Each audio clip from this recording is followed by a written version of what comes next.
Good morning, everyone. Welcome back from that long Labor Day weekend. Lauren's back in the house with us. Yes, so excited to be here. Yeah, we've got a great show today. We've got someone from the New Hampshire Democratic Party who's going to tell us what's going on there.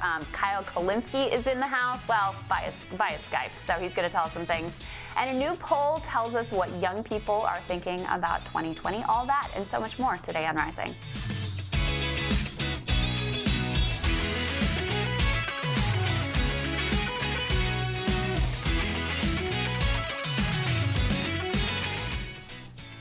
So, Krystal, what are you watching this Tuesday morning? So, you will recall that the media went into a self-perpetuating spiral of deepest outrage and shock a few weeks back when Bernie Sanders had the audacity to say this.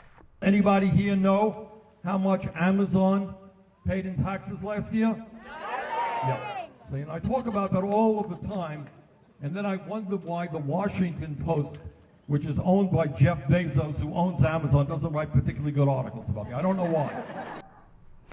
Many panels of Washington Post journalists and former Hillary staffers were summoned to inveigh against Sanders and his outrageous claim that the media, and WAPO especially, had trouble reporting fairly on his campaign. Smelling salts were proffered, undies were bunched. Well, the Washington Post has just done more to prove Sanders' point than he ever possibly could have done on his own. So here's what happened. WAPO decided to fact-check Sanders' claim that 500,000 bankruptcies a year are caused by medical bills. The setup to the piece, in my opinion, was pretty telling. The author decided to lead with a comparison between Sanders and Warren, saying that they are both, quote, seeking the Democratic presidential nomination, both running on a platform that includes universal health care and lower costs for patients. Interestingly, though, Warren doesn't appear to make the same claim about 500,000 medical bankruptcies per year. So you can see the underlying implication here, right? Both have a similar platform, but Warren goes about making her case in a more responsible way. Sanders and Warren are just alike if you're into that, but also completely different. So what did our erstwhile fact checker find? Well, the Sanders camp pointed him to an editorial in the American Journal of Public Health discussing research which actually found that roughly 530,000 bankruptcies per year had medical debt as a contributing factor. In other words, based on this research, Sanders was actually understating the number of medical bankruptcies by a little bit. Our fact checker contacted the Harvard academic who authored that study to ask whether Sanders was correctly citing his findings. Yes, came the response. And the study's author then provided additional numbers to further back up the claim. Seems pretty open and shut, right? Sanders accurately cited academic research written up in a respected journal. So naturally, Washington Post rated the claim mostly false and gave him 3 Pinocchios. Wait, what? That's right. Faced with the horror of having to admit that Sanders was right, they found another path. Rather than admitting that the current immoral system is so unconscionable that perhaps Sanders' anger, another key media gripe, is in fact justified, they found their own, let's call them alternative facts. Specifically, WAPO found another researcher who had a beef with the Sanders-cited numbers and bizarrely decided to play the role of moderator in this intra-academic dispute. No surprise, WAPO sided with the guy who disagreed with the research that Sanders cited. In order, though, to maintain the rapidly thinning veneer of journalistic neutrality, just calling balls and strikes here, people.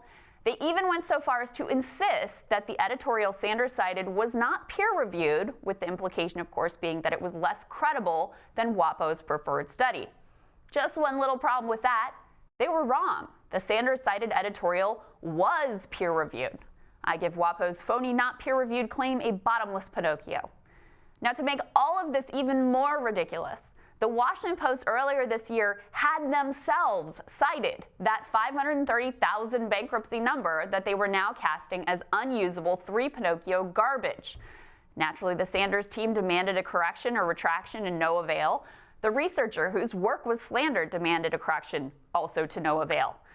WAPO is sticking to their guns here. Sticking to their guns that Sanders accurately citing peer-reviewed research warrants 3 Pinocchios and a mostly false rating. No bias here, though, guys. And look, honestly, I've got no issue. If you prefer Warren over Bernie, that's fine. As I've discussed, I think there are good reasons to support one candidate over the other. They are not the same.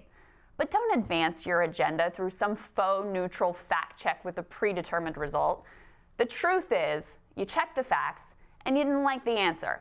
So you spun it until you could justify your underlying thesis that Warren is more responsible than Bernie. And for all those who feigned concern about Sanders' media critique coming at a time when the free press truly is under attack, what you should really be concerned about is thinly disguised, agenda-driven journalism like this that makes the worthy and important work of fact-checkers look ridiculous.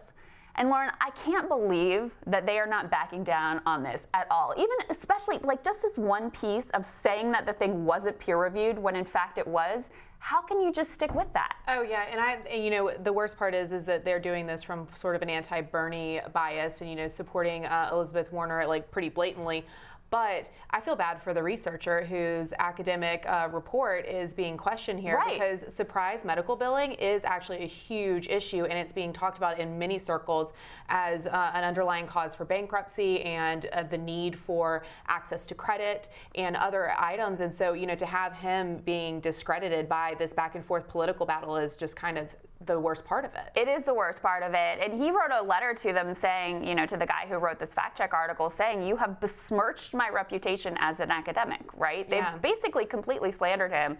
It's just factually wrong, and yet they won't change it. Yeah, I don't understand why you just admit fault, put the correction in, be done with it. Yeah, they've pretty much proven Bernie right here, I think. Next up on Rising, one of the most important primary states is about to have its state Democratic convention.